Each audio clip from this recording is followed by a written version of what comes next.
Gym trainer coaches disabled veteran without charge, not realizing his story was being filmed for national TV. That's what the headlines would later say. But for Marcus Hayes, it was just another Tuesday morning at Ironclad Fitness, the small gym he'd poured his life savings into 3 years ago. The morning light slanted through the tall windows, catching dust motes and golden beams as Marcus wiped down equipment, preparing for the day ahead. His routine was as consistent as his own workout regimen, methodical, purposeful, a rhythm he could count on when little else in life seemed certain. The bell above the door jingled, pulling Marcus from his thoughts. He glanced up, noticing a man hesitating in the doorway. Not the usual early morning crowd. Those were mostly regulars who breezed in with travel mugs and workout playlists already queued up. This man stood awkwardly, as if the threshold represented more than just an entrance to a building. "We're open," Marcus called, offering a smile. "Come on in." The man stepped forward, his movement stilted. A cane supported his right side, and beneath his loose sweatpants, the outline of what appeared to be a prosthetic leg became visible. His face was weathered, not just by age, though Marcus guessed he was in his late 30s, but by something heavier: experience, pain, the kind that reshapes a person from the inside out. "I'm not sure I should be here," the man said, his voice carrying the gravel of disuse. His eyes scanned the room, taking in the weights, the machines, the motivational posters Marcus's sister had insisted would warm up the space. His gaze lingered on a group of fit 20-somethings in the corner, already deep into their morning routines. Marcus wiped his hands on a towel and approached, careful not to move too quickly. He'd seen that look before, the mixture of longing and apprehension, the silent calculation of belonging. "I'm Marcus Hayes, owner," he said, extending his hand but not pressing when the man took a moment to accept it. Daniel Reeves." The handshake was firm despite the hesitation. "First time in a gym?" Marcus asked, keeping his tone casual. Daniel's laugh was short, almost bitter. "Not exactly. Used to practically live in one. That was before." He gestured vaguely toward his leg, the movement dismissive, as if trying to minimize something that had clearly changed the entire trajectory of his life. Marcus nodded, absorbing the information without comment. "What brings you in today, Daniel?" The question hung between them, deceptively simple yet loaded with weight. Daniel shifted, leaning more heavily on his cane. His gaze dropped to the floor, then lifted with a determination that seemed to cost him. "Doctor says I need to build strength. Physical therapist says I've gone as far as I can with him." He shrugged. "Figured I'd see what my options are." What he didn't say lingered in the air between them. That each step into this bright, mirror-lined space felt like confronting a version of himself that no longer existed. Marcus recognized the unspoken grief. He'd seen it in his own eyes 3 years ago, staring into a hospital bathroom mirror after the car accident that took his fiancée and left him with nothing but insurance money and a shattered future. "Let me show you around," Marcus said, gesturing toward the gym floor. "No pressure, just a tour." Daniel hesitated, then nodded once. Marcus noticed how he scanned the room for the easiest path, minimizing steps, calculating effort, the habit of someone for whom movement had become a conscious consideration rather than an automatic function. As they moved through the gym, Marcus pointed out different areas, keeping his explanations practical, free of the motivational jargon that filled his regular client consultations. Daniel didn't need peppy encouragement. He needed honesty, respect, and perhaps most importantly, space to decide for himself. "This area might be good to start," Marcus said, indicating a section with less traffic, equipped with simpler machines and adjustable weights. "I typically work with clients here who are building baseline strength or rehabbing injuries." Daniel's expression remained neutral, but his eyes lingered on a bench press where a muscular woman was lifting what appeared to be twice her body weight. The distance between where he stood and what he once might have been capable of seemed to physically manifest in his posture. "What are your rates?" Daniel asked, the question abrupt. Marcus quoted his standard personal training fee, watching as Daniel's expression shifted, calculations clearly running behind his eyes. "I appreciate the tour," Daniel said, already turning toward the door. "I'll think about it." Marcus had seen this before too. The retreat when the mountain ahead seemed too steep to climb, financially or otherwise. Something in Daniel's rigid posture, the carefully controlled way he managed his pain, resonated deeply. "Hey," Marcus called, making a split-second decision that his accountant would definitely question. "I've got a gap in my schedule this week. First few sessions would be on the house, assessment, basic program setup.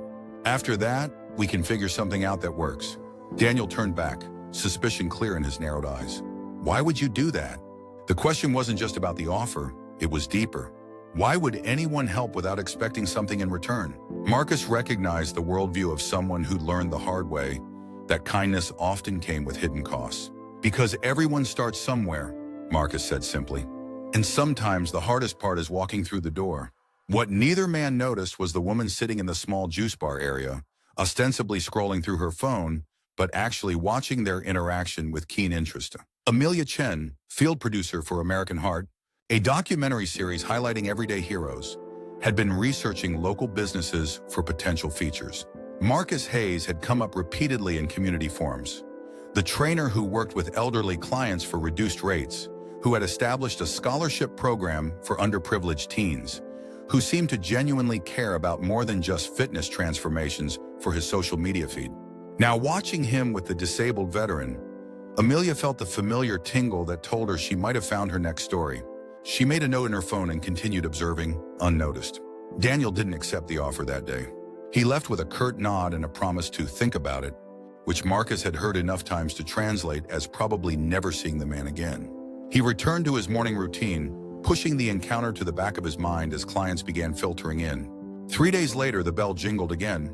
Daniel stood in the doorway, jaw set in determination, a gym bag clutched in his left hand. "That offer still good?" he asked without preamble. Marcus smiled. "Absolutely. Let's get started." The first session was primarily assessment. Marcus approached it clinically, professionally, careful not to push too hard or ask too many questions. Daniel offered information sparingly. Afghanistan, 8 years of service, an IED 2 years ago. The facts were delivered without emotion, as if reading from someone else's biography. What remained unspoken filled the space between words. The phantom pain that made him wince when he thought Marcus wasn't looking. The frustration when simple movements proved challenging. The grief for abilities once taken for granted. "We'll start simple," Marcus explained, demonstrating a modified strengthening exercise. "The goal isn't to get back to where you were. It's to find out where you can go from here." Daniel's laugh was hollow. "Where I was is gone. I get that. That's not what I meant," Marcus said, meeting his gaze directly. "I meant that comparing yourself to your past is a losing game. For anyone." Something in Daniel's expression shifted.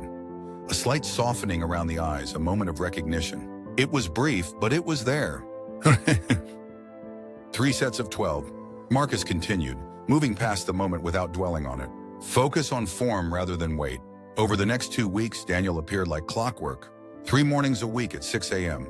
He rarely spoke beyond necessary communication, but his dedication was evident in every grunt of effort, every bead of sweat.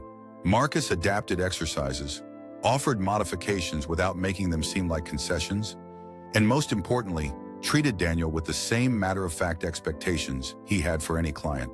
What Marcus didn't share was how he'd spent several evenings researching adaptive training techniques for amputees, or how he'd consulted with a physical therapist friend to ensure he wasn't pushing in harmful ways.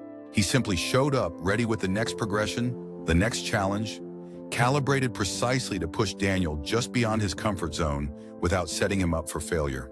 Amelia continued her quiet observation, sometimes sitting at the juice bar, other times pretending to work out nearby. She watched as the dynamic between the two men evolved, noted the way Daniel's posture gradually straightened, how Marcus began to leave room for moments of levity between instructions. By the 3rd week, something had shifted. Daniel arrived one morning with coffee for them both. Nothing fancy, just black coffee and paper cups from the diner down the street. "Figured you might need this," he said, handing one to Marcus without making eye contact. "You look like hell." Marcus laughed, accepting the coffee with genuine surprise. "Thanks. Late-night inventory ordering. That why you've had me using the same weight for 3 sessions?" Daniel asked, a hint of challenge in his voice. Marcus raised an eyebrow. "You ready for more?" For the first time since he'd walked through the door, Daniel smiled. A real smile that reached his eyes. "Try me." That session, they pushed harder. When Daniel completed his final set, arms shaking with effort but form still intact, the triumph in his eyes was unmistakable. It wasn't just about the weight. It was about proving something to himself. "Not bad," Marcus said, offering a towel. "Especially for an old man." Daniel snorted. "I've got what, 5 years on you? Hardly collecting Social Security yet." It was the first personal detail he'd volunteered, and Marcus recognized it for the small but significant opening it was. "Army builds 'em tough, huh?" he asked, keeping his tone casual as they moved to the next station. Daniel's rhythm faltered for just a moment. "Marines," he corrected, a hint of the familiar inter-service rivalry in his voice. "And yeah, they try. My brother was Army, always giving me grief about not enlisting," Marcus said, adjusting the machine settings. "Said I wouldn't last a week in basic." "Would you have?" Daniel asked, genuinely curious. Marcus laughed. "Probably not then. I was a scrawny music major with asthma. These days," he shrugged. "Maybe. Different reasons now." Daniel nodded, understanding the unspoken. People changed. Life redirected paths in unexpected ways. As they continued the workout, Daniel spoke more than he had in all previous sessions combined. Nothing deep.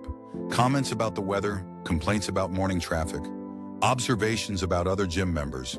But the ice had broken, and beneath it, the current of something like friendship had begun to flow. What neither man realized was that Amelia had moved beyond observation. Convinced she'd found her next feature, she'd begun preliminary research, gathering background information on both men. Marcus's story was easily accessible. Local business owner, community involvement, tragedy in his past that he'd channeled into helping others. Daniel proved more challenging. His military service was verifiable, but details were sparse. She needed more, and she needed to approach the men directly soon. The opportunity came sooner than expected. After a month of sessions, Marcus was helping Daniel with a particularly challenging balance exercise when Daniel's prosthetic shifted unexpectedly. He stumbled, instinctively grabbing Marcus's shoulder for support. The movement wrenched his back, and pain flashed across his face, followed quickly by frustration and embarrassment. "Damn it," he muttered, straightening with effort, jaw clenched. "Let's take 5, Marcus suggested, guiding him to a bench without making it seem like assistance. Daniel sat heavily, angry tension radiating from him. "This is ridiculous. A year of physical therapy, another month here, and I still can't even stand on one leg without falling like a damn child." Marcus sat beside him, giving him space while remaining present. "You know what my first client ever told me?" he asked after a moment. Daniel looked up, irritation still evident, but curiosity winning out. "She was 73, came in after a hip replacement. I was all prepared with this modified routine, talking about gradual progress, managing expectations. She listened to my whole spiel, then said, 'Son, the body keeps score. Every triumph, every failure, every damn day you get out of bed when you'd rather not. It all counts.'" Marcus looked out across the gym floor, where early morning sunlight now bathed the space in gold. Some days showing up is the victory. The rest is just details. Daniel was quiet for a long moment. When he spoke, his voice was low, almost confessional. "Some days I can still feel my leg. The one that's not there anymore. Doctors call it phantom pain, but that's not quite right. It's more like phantom memory. Like my body refuses to accept what my mind knows is true." Marcus nodded. "My fiancée died 3 years ago. Car accident. Sometimes I still reach for her in the morning before I'm fully awake."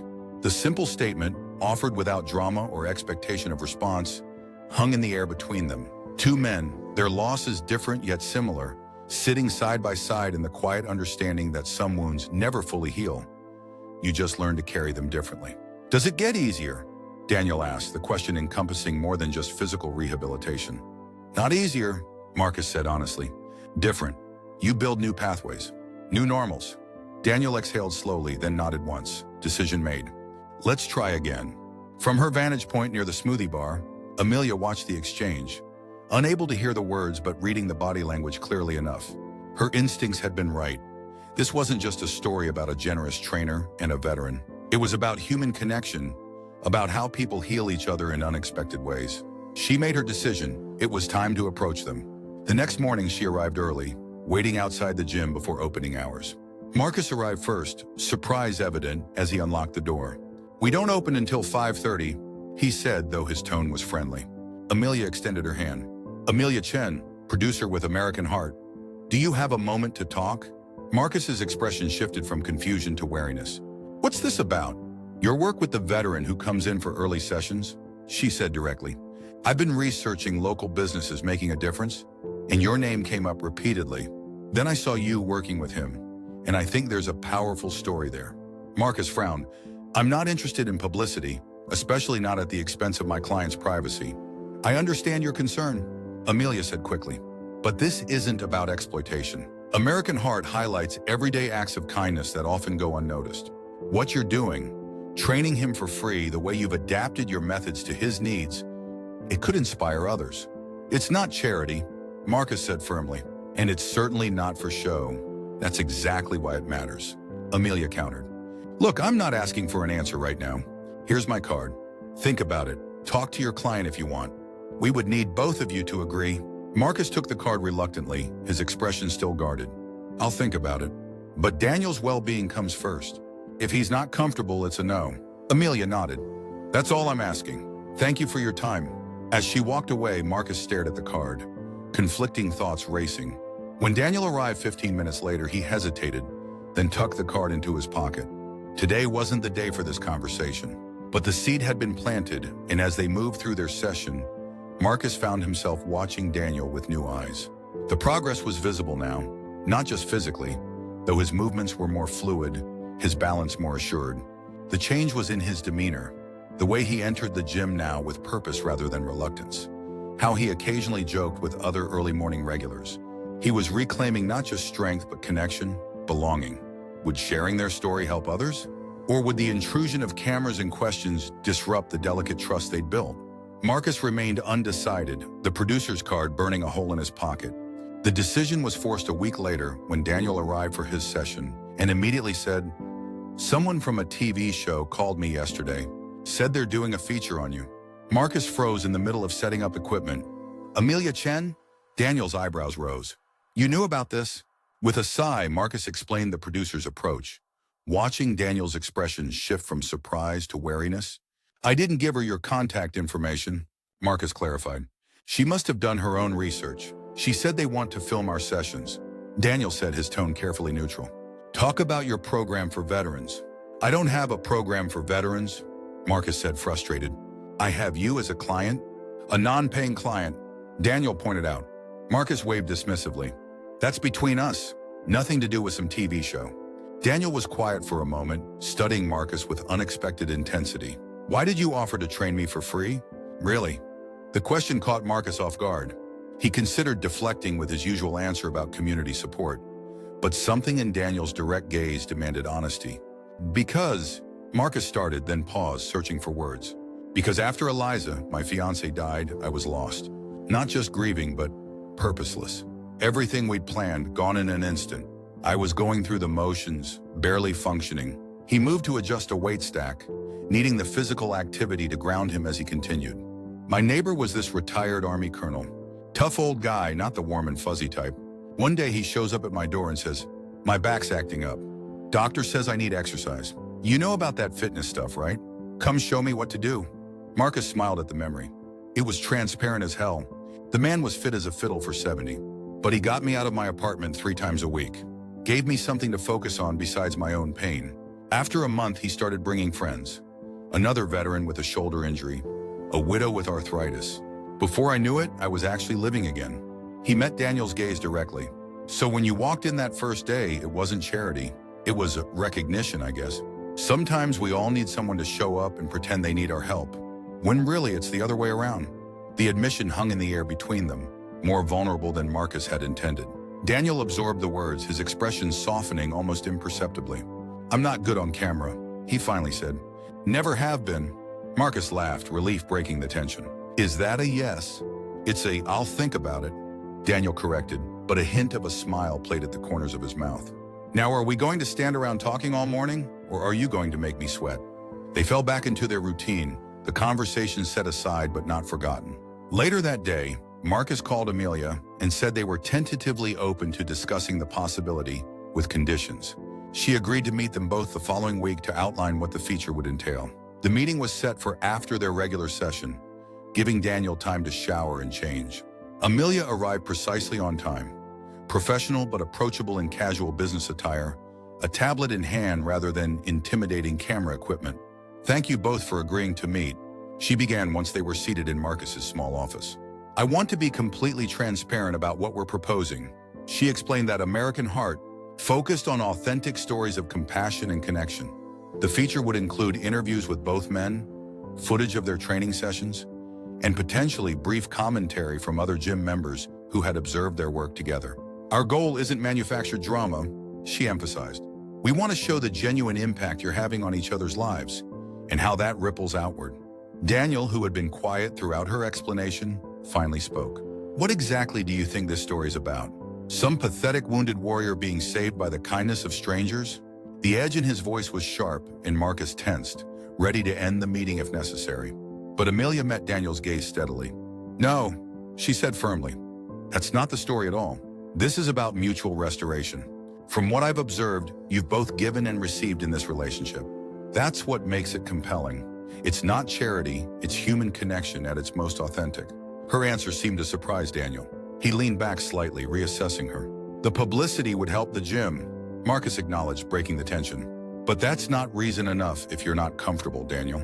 Daniel drummed his fingers on the arm of his chair, considering. If we did this, I'd have conditions. No dramatic reenactments of my injury. No military footage without my approval. And nothing that makes this look like some miracle recovery story. I'm not going to be running marathons anytime soon. Agreed, Amelia said immediately. We would follow your lead on how much of your background to include. And no surprise cameras, Marcus added. We'd need to know exactly when filming would happen. Amelia nodded. Of course, we typically do 2 days of filming, one for interviews and establishing shots, one for capturing your actual routine. Then we'd follow up a few weeks later for any additional elements needed. The discussion continued, details negotiated, boundaries established. By the end, a tentative agreement had been reached. They would participate with the right to review footage before it aired and the option to withdraw if they felt uncomfortable with the direction. As Amelia gathered her materials to leave, she hesitated, then said, There's one more thing. We usually include a surprise element in our features, something to acknowledge the impact our subjects have had. In your case, Marcus, we'd like to provide funding for you to formalize what you've been doing informally, creating a proper program for veterans and others who need specialized training but might not be able to afford it. Marcus blinked in surprise. That's generous, but not necessary. Consider it an investment in what you're already doing, Amelia said. Think about it. We can discuss details later. After she left, the two men sat in silence for a moment, processing. You sure about this? Marcus finally asked. We can still back out. Daniel sighed, running a hand through his short hair. Not sure, no.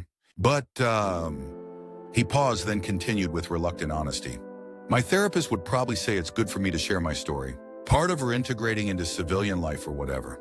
Marcus smiled. You see a therapist. You never mentioned that. VA requirement. Daniel said with a shrug that didn't quite achieve the casualness he was aiming for. But she's actually not terrible. Reminds me of my drill instructor, weirdly enough. No bullshit, but somehow still encouraging. Sounds like someone I know. Marcus teased. Daniel rolled his eyes, but there was no heat in it. Yeah. You military types all think you invented tough love. Ex-music major, remember? Closest I got to military discipline was marching band. They laughed, the tension broken. Whatever came with the filming, they would face it together. Not just as trainer and client, but as friends. The next few weeks passed quickly. Daniel and Marcus continued their regular sessions, now with the added awareness that soon cameras would be documenting their work. If anything, it pushed them both to refine their communication, to articulate what had largely been unspoken understanding between them. The day before filming was scheduled to begin, Daniel arrived at the gym with unusual energy, a suppressed excitement visible in his typically controlled demeanor. I have news, he announced as they began their warm-up. Got a job offer yesterday. Marcus paused mid-demonstration. That's fantastic. Where? Security consulting for a tech firm downtown, Daniel said, unable to completely hide his pride. Nothing flashy, but decent pay, good benefits. Start next month. That's more than fantastic, that's perfect, Marcus said, genuinely thrilled. Your background in military security must have been exactly what they were looking for. Daniel nodded, a smile breaking through his attempt at nonchalance.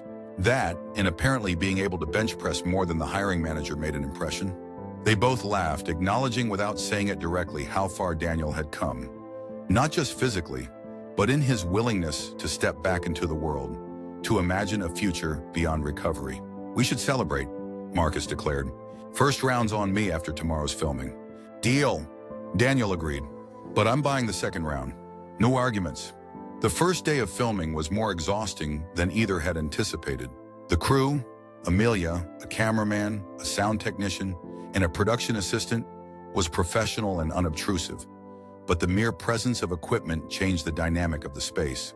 Interviews were conducted separately, Marcus first, then Daniel, each speaking about their background, how they met, what their training sessions had come to mean. Marcus found himself surprisingly emotional when discussing his motivation for helping Daniel. "It's easy to see fitness as just physical transformation," he told Amelia during their sit-down interview. "But the real work happens inside. When someone like Daniel commits to showing up, to pushing through pain and frustration day after day, that's not just building muscle. That's rebuilding belief in what's possible." Daniel, more reserved but equally sincere, spoke of his initial skepticism. "I figured it was pity or some kind of savior complex," he admitted. "Guys see the uniform, the injury, they want to help the poor broken soldier. But Marcus never treated me like a charity case or a hero. He treated me like a human being with work to do. That made all the difference." The second day focused on capturing their actual training session. Despite the initial awkwardness of working under observation, they eventually fell into their familiar rhythm. The cameras caught their easy banter, the way Marcus instinctively knew when to push and when to modify, how Daniel's determination manifested in quiet intensity rather than showy displays of effort. What the cameras couldn't fully capture was the understanding that had developed between them, the unspoken language of mutual respect, the shared recognition of what it meant to rebuild after loss. But somehow, in the small moments, a supportive hand during a challenging balance exercise, an inside joke that made them both laugh mid-set, the comfortable silence as they stretched at the end of the session, the essence of their connection translated to film. After the final shot, Amelia gathered them both. "We have everything we need for now," she said, "but there's one more element we'd like to add next week. Would you both be available Tuesday morning?" They agreed, curious but not pressing for details. That evening, as promised, they met at a bar near the gym to celebrate Daniel's job offer. Away from the cameras, relaxing over beers, their conversation flowed easily, covering topics they rarely touched on during training: family, dreams for the future, the unexpected turns life had taken. "I never thought I'd be in front of cameras again," Daniel confessed after his second beer, his usual reserve softened. "Last time was this propaganda piece they did while we were deployed. All stage hero shots and dramatic lighting. This felt different." "How so?" Marcus asked, genuinely curious. Daniel considered the question. "Honest, I guess. When I lost my leg, I lost my identity too, in a way. Marine team leader, the guy who could be counted on, all gone overnight. Been trying to figure out who I am now ever since." He traced patterns in the condensation on his glass, eyes downcast. "These past months working with you, it's the first time I've felt like maybe that new person isn't just a lesser version of who I was. Different, yeah, but not lesser." Marcus nodded, understanding completely. "After Eliza died, someone told me grief is just love with nowhere to go. I think that's true of all major losses. The energy that defined us doesn't disappear. It just needs a new direction." Daniel looked up, meeting his gaze. "Is that what the gym is for you? That new direction?" "Part of it," Marcus acknowledged. "But also the people. Connections like this." He gestured between them. "Eliza would have liked you, by the way. She had zero patience for self-pity, but endless compassion for genuine struggle. Like someone else I know." Daniel smiled, a full, unguarded expression that transformed his face. "High praise. She sounds like quite a woman." "She was," Marcus said, the familiar ache present, but no longer debilitating. What about you? Anyone special before or after your service?" Daniel shook his head. "Nothing serious. Military relationships are complicated. And after," he shrugged, "seemed like too much to ask someone to take on." "Their loss," Marcus said simply, raising his glass. "To new directions." Daniel clinked his glass against Marcus's. "To new directions." The following Tuesday, they arrived at the gym to find it unusually busy for an early morning. Amelia met them at the door, barely containing her excitement. "Before we go in," she said, "I want to explain what's happening. Remember I mentioned we like to include a surprise element?" They nodded, exchanging curious glances. "Well, over the past week, we've been interviewing people in the community about you, Marcus. Clients, neighboring business owners, local veterans groups. The response was overwhelming. You've touched more lives than you realize." Marcus shifted uncomfortably. "That's really not necessary." "Just wait," Amelia interrupted gently. "What we discovered is that many people want to support what you're doing, especially your work with veterans and others needing specialized training. So we've arranged something." She opened the door, revealing the gym filled with people, regular clients, community members, and several men and women in military uniforms. At the center stood a large ceremonial check and several pieces of equipment still wrapped in protective covering. "What is this?" Marcus asked, genuinely confused. A woman in a business suit stepped forward. "Mr. Hayes, I'm Catherine Morgan from the Westfield Foundation. When American Heart approached us about your work, we wanted to help expand it. This grant will fund a full scholarship program for veterans and others with disabilities who could benefit from specialized training." Marcus stared at the check, $100,000, his mind struggling to process what was happening. "That's not all." Amelia continued, guiding them further into the room. "These are adaptive equipment pieces donated by Fitness Forward. They're specifically designed for clients with prosthetics, mobility issues, and other physical challenges." Daniel stood slightly behind Marcus, watching his friend's overwhelmed reaction with a small smile. He'd been in on part of the surprise, having connected Amelia with his veterans support group, who had eagerly provided testimonials about what Marcus's approach had meant to him. "I don't know what to say," Marcus managed finally, emotion making his voice rough. "You don't need to say anything," Catherine assured him. "Your actions have spoken volumes. We're just helping you reach more people." The cameras captured it all: Marcus's genuine shock, the congratulations from gym members and community leaders, the moment when Daniel stepped forward to be the first to officially sign up for the newly established program, insisting on paying the reduced fee now that he had a job. "No more freebies," he said firmly. "Save those for the next guy who needs it more than me." The filming concluded with interviews capturing their reactions to the surprise. Daniel spoke eloquently about how Marcus's approach had restored not just his physical strength, but his sense of possibility. Marcus, still processing the magnitude of what had happened, expressed humble gratitude and determination to ensure the program honored the trust placed in him. As the crew packed up, Amelia approached them one last time. "The episode will air in about 2 months. We'll send you a preview before then for your approval." "Thank you," Marcus said sincerely. "Not just for this," he gestured to the new equipment and the oversized check now propped against the wall, "but for seeing something worth sharing in what we were doing." "That's my job," Amelia said with a smile. "Finding the extraordinary in what seems ordinary." After everyone had gone, Marcus and Daniel stood in the newly quiet gym, surveying the changes that had so suddenly materialized in their lives. "Did you know about this?" Marcus asked. "Parts," Daniel admitted. "They asked me to help connect them with veterans groups for testimonials.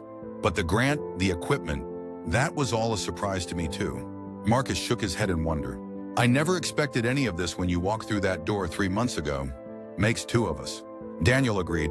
"I just wanted to be able to climb a flight of stairs without feeling like I was dying." "And now?"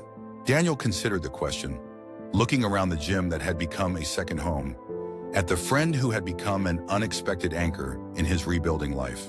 "Now I'm thinking about what's next," he said. "Job starts Monday. Been looking at apartments closer to downtown. Maybe even signed up for that adaptive rock climbing course the VA's been pushing." Marcus raised his eyebrows, impressed. "Rock climbing? That's a far cry from just managing stairs." Daniel smiled, the expression now coming more naturally than it had when they first met. "Yeah, well, someone told me it's not about getting back to where I was. It's about finding out where I can go from here." "Sounds like a smart guy," Marcus teased. "He has his moments," Daniel conceded. Then more seriously, "What about you? What will you do with all this?" He gestured to the new equipment, the symbolic check. Marcus took a deep breath, possibilities expanding before him. "Build something that lasts, I hope. Something that would make Eliza proud." "She already would be," Daniel said quietly. "But yeah, this is just the beginning." They stood in companionable silence, 2 men whose paths had crossed by chance, or perhaps something more than chance, each forever altered by the encounter. Around them, the gym that had been merely a business now hummed with renewed purpose, its walls having witnessed a transformation far more significant than physical change. Outside, the morning sun rose higher, casting long golden rays through the tall windows. Another day beginning, another chance to move forward together. 3 months later, American Heart aired the episode titled Strength Beyond Measure, featuring Marcus Hayes and Daniel Reeves.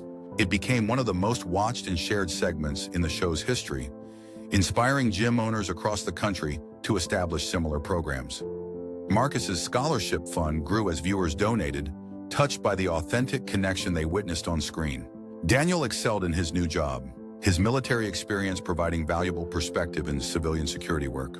He continued training with Marcus 3 times weekly, now as a paying client and occasional volunteer, helping other veterans navigate their own rehabilitation journeys. The cameras had long since departed, but what they had captured remained true. In a small gym on ordinary mornings, 2 men continued to demonstrate how human connection could rebuild what loss had broken. Not to its former shape, but into something new, something stronger, something that could bear the weight of both past and future. And neither man ever forgot how it began, with a simple offer made without expectation of return or knowledge of being observed. Just one person recognizing another's struggle and saying, in actions more than words, "You are not alone in this. We'll find the way forward together."